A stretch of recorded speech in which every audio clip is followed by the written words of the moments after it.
Gracias, presidente. Con el permiso de la mesa directiva, de las compañeras y compañeros diputados, de quienes nos acompañan aquí en este recinto y quienes nos siguen en las diferentes redes.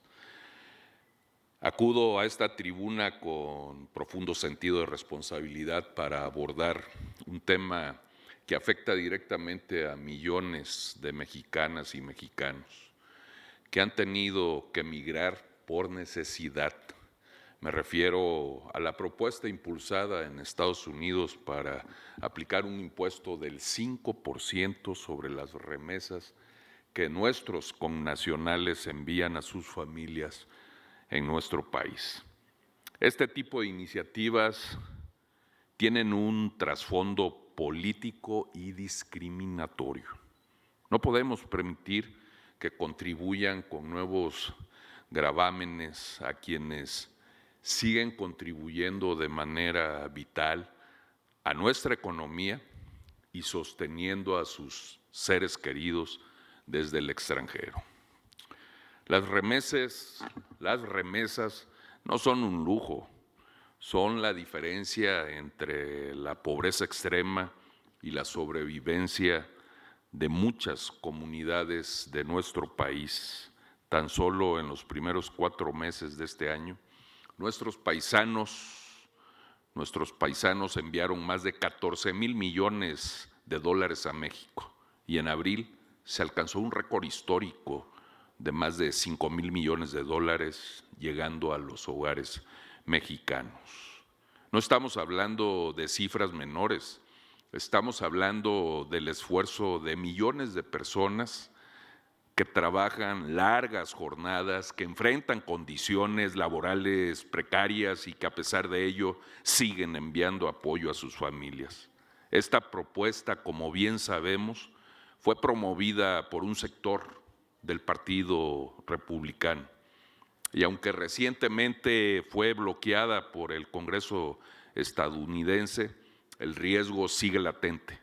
No debemos dar por superada esta nueva amenaza. Desde esta tribuna hago un llamado al Gobierno de México para que no cese en su labor diplomática. Se debe mantener y fortalecer el diálogo bilateral con las autoridades de Estados Unidos.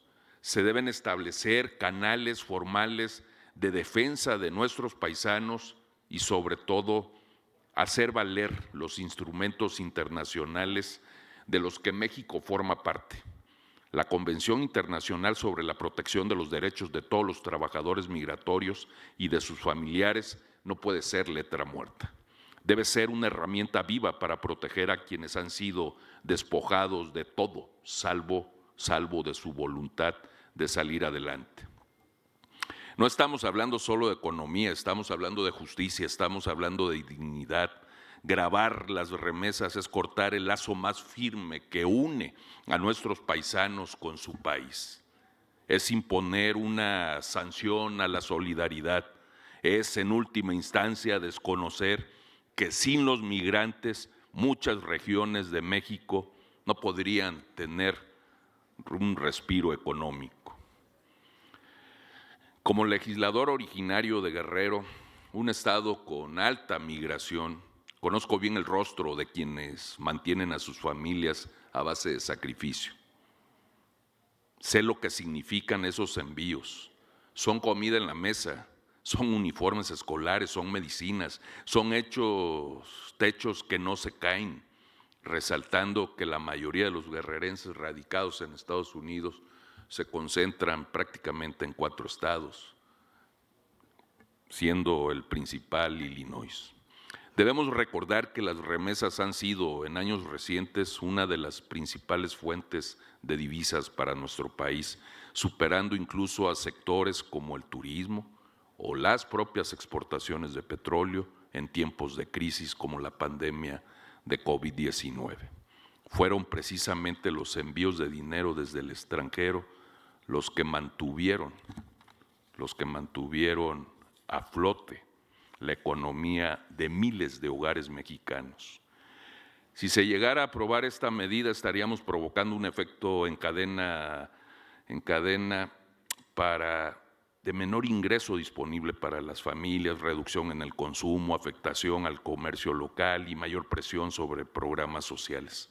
Es decir, se trasladaría el costo a quienes menos pueden soportarlo. La imposición de un impuesto a las remesas representa una violación tácita a los principios de corresponsabilidad y respeto mutuo que deberían regir nuestros acuerdos bilaterales. No se puede aspirar a fortalecer una frontera compartida mientras se vulnera a quienes forman parte esencial de ese intercambio humano y económico. Lo que está en juego no es solamente una cifra en el presupuesto. Hablamos que en el año 2022 México recibió por remesas la cantidad de más de 58,000 millones de dólares. En el 2024 se tuvo un incremento a 64,000 millones de dólares.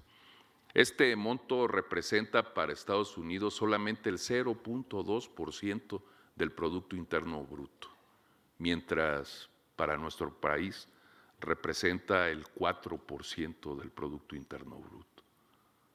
¿Eso qué nos dice? Que hay varias decenas de actividades industriales, de actividades comerciales, en la que las remesas superan por mucho conforme al Producto Interno Bruto. Finalmente, es necesario que exhortemos al Congreso de la Unión para que asuma una postura. No basta con manifestar nuestro rechazo de manera simbólica. Se requiere impulsar desde esta soberanía mecanismos legislativos que fortalezcan la protección de los derechos de los mexicanos en el exterior. Propongo que avancemos hasta la construcción de una agenda nacional de defensa del migrante con representación parlamentaria, acceso a servicios consulares fortalecidos y canales permanentes de consulta con nuestras comunidades en el extranjero. El mensaje debe ser claro: México no abandona a los suyos sin importar en qué parte del mundo se encuentren. Es cuanto, presidente.